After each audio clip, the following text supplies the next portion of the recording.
Alright, the penultimate episode of Tafaz has now come out. I've watched it, and now it's time to talk about it. Spoilers for the episode. Oh god, wow, I am really pale. I adjust the lighting a little bit. Yeah, I got one of these lighting things now to hopefully make this better.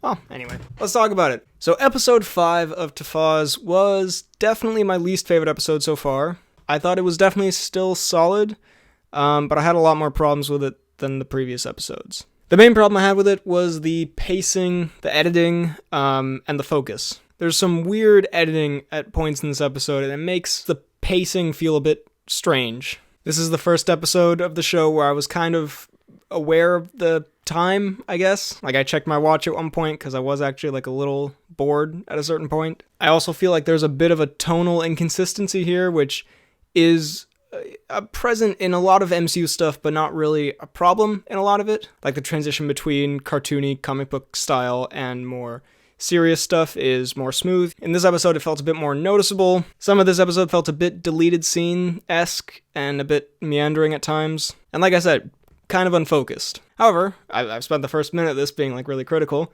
There is stuff I definitely liked here. First of all, just a miscellaneous thing. I don't know if I've mentioned this before, but I really like the score for the show. It's like the Winter Soldier and Civil War themes, but it has its own twist on it. I enjoy it. Let's talk firstly about the main thing, the best thing in this episode in my opinion, which is all of the Isaiah Bradley stuff. First of all, I'm going to look up who this actor is because he's great. Carl Lumbly. He puts in a fantastic performance this episode. In a show that is full of good performances and great moments, like when the Bucky Wakanda flashback, great like moments of acting, this stands out as the best like pure acting moment in the show in my opinion. He really sells this like deep-rooted pain. And once again, as has been seen throughout the rest of the show, the racial commentary that this episode raises is really interesting for both its parallels to the real world and how it affects the characters in the show. How Isaiah had his history basically erased. There's an interesting parallel to the first Avenger where Steve, Captain America, saves a bunch of prisoners of war and, it's this big heroic moment. And here it references a similar story where then afterwards he was, experimented on for years and years. And him talking about how people will never accept a black man as Captain America.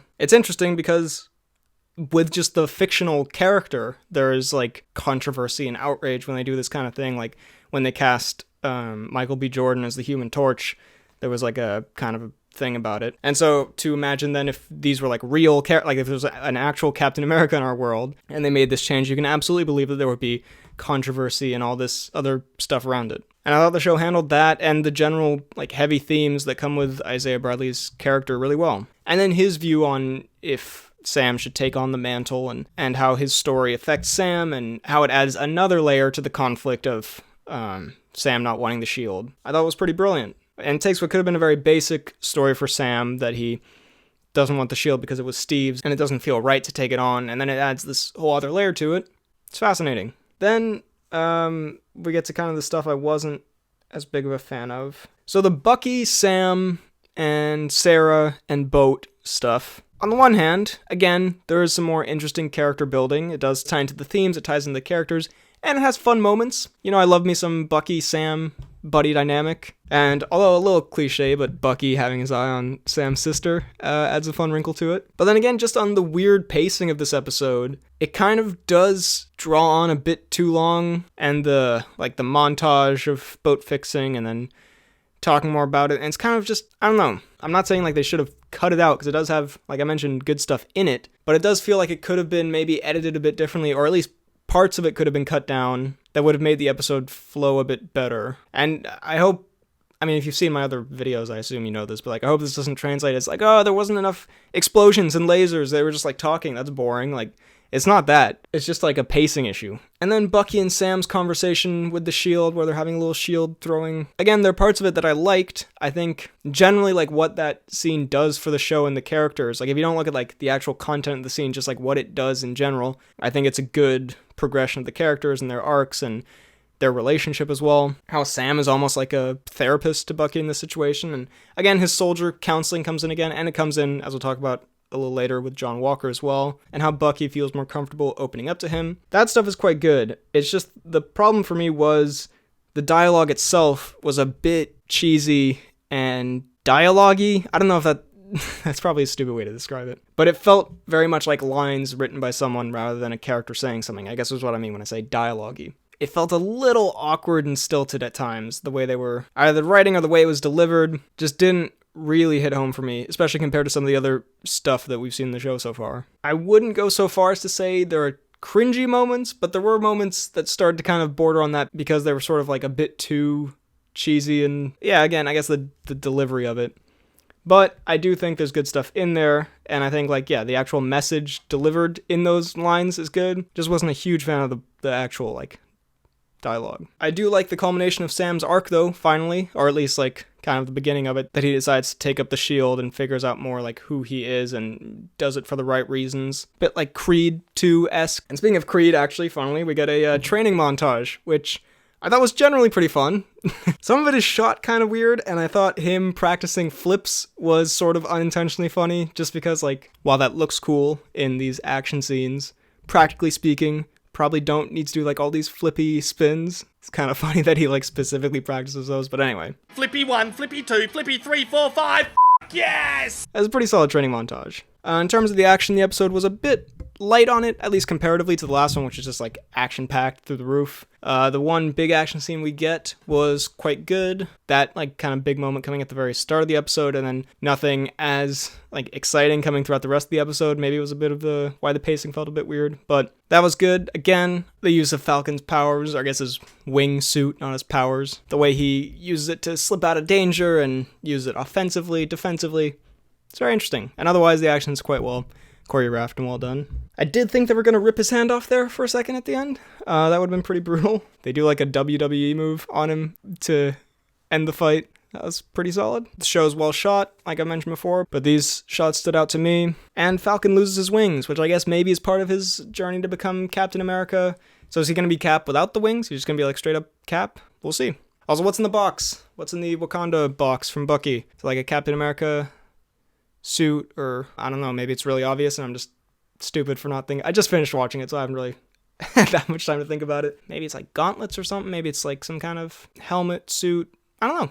We'll see, I guess. Speaking of the opening scene, then just John Walker in this episode. I also not really a huge fan of where they took his character, because he is very over-the-top cartoon now. And I mentioned, I think in the last review, I was like, yeah, he goes full crazy supervillain. I'm like, well, he doesn't actually go like crazy supervillain, but you know, he goes like bad. And now he goes full crazy supervillain, which just the over-the-top kind of cartoonish acting and writing is a bit at odds again with the rest of the show, which has a bit more of this grounded tone. And then it makes it a bit unintentionally funny when he's like yelling like, I'm Captain America. Like, I don't think it's a bad like performance. Like, I think he does well what he was like told to do, Wyatt Russell.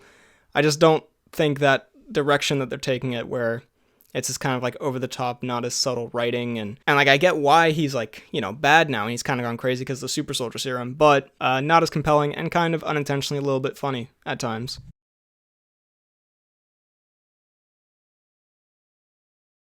Him talking to Lamar's family, on the one hand, makes his decision a bit more understandable, or like you have more sympathy for him. Like, you see that Lamar's family would have wanted this, and you see how much he cares about Lamar. It's his version of, like, justice. So even though, you know, it's a bit of a crazy moment, again, it gives the character a little bit more to him than just being, like, crazy and evil. Like, there's, you know, motivation there.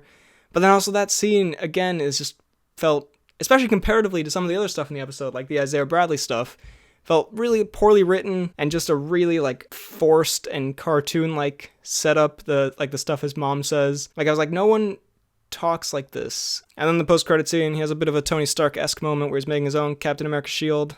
That'll be interesting to see. I feel like that thing will get torn to pieces pretty quickly if it's not actually made of vibranium, but we'll see. I was very happy to see GSP again, George St. Pierre, the UFC GOAT, as Batroc the Leaper show up. I'm sorry, it's just because I've seen so many clips of him, you know, from his UFC stuff, that whenever, like, I hear that very distinct voice, I can only think of, like, when he's like, are you intoxicated or something?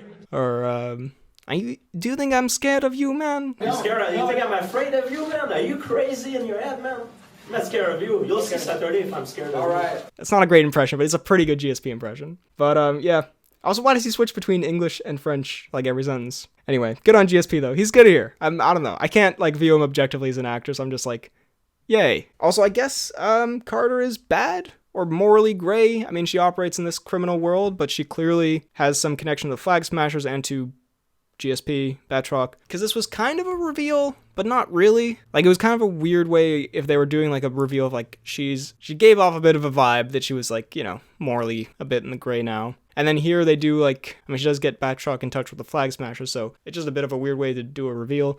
We'll see, but yeah, I think she's I don't think she's, like, fully bad. I think she's in a weird, morally gray zone. Oh, so yeah, we still need to meet the Power Broker. I totally forgot about that. And then the Zemo stuff, we get a little scene in Sokovia, which, again, just weirdly edited, I felt. Just the way that kind of drops in and then drops out. It felt a bit strange. It's a solid scene, though. He gets taken off to Wakanda, and they're going to... Actually, no, he gets taken by the Wakandans. They're going to take him to the raft. Zemo is 100% escaping that raft and showing up in something else in the future, probably like another TV show. I heard they're making like a Thunderbolts TV show. Maybe he'll be in that. Although I couldn't get out of this prison without like Bucky's help, so who knows. But yeah, I think he'll be out, and I think he'll be a part of something in the future. They've set him up nicely to be, you know, a character that we are interested in seeing again going forward. So yeah, those are my thoughts on Tafaz episode 5. Solid. Had some good stuff in it. Definitely my least favorite of the episode so far. Episode 1, great. 2, pretty good. 3, 4, really great. 5, you know, solid. Okay. It's better than okay. Like, I did enjoy it. I do think it's good and entertaining and mostly well done. But I did definitely have some problems with it. So it's, you know, it's alright. Especially comparatively after last week's episode, which I thought was fantastic. This one was a bit not as good, in my opinion. But yeah, that's just my opinion. I'm curious, what do you think? Maybe I'm alone on this. Let me know all of your thoughts down below in the comments. While you're at it, be sure to like this video, check out my Instagram and Twitter at BHL_Hudson. Check out this podcast that I do with a friend of mine where we talk about movies, TV shows, a bunch of nonsense. It's called The Poorly Planned Podcast. And subscribe for more videos like the one you just watched. Thanks for watching, and I'll see you next time.